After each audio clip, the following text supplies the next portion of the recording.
Hello guys, I am Arvind and welcome to this session.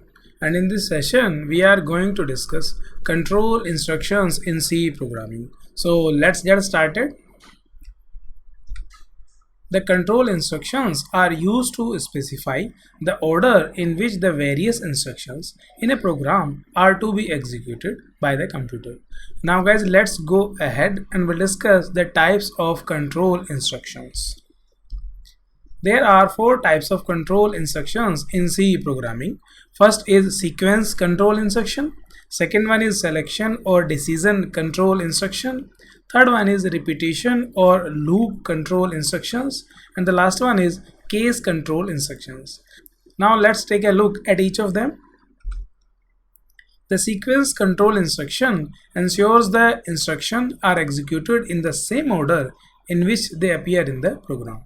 Now moving forward guys, the selection or decision control instructions allow the computer to take a decision as to which instruction is to be executed next. And we are going to use if else, nested if else and else if ladder in selection or decision control instructions. Now moving further guys, the loop control instructions help computer to execute a group of statements repeatedly.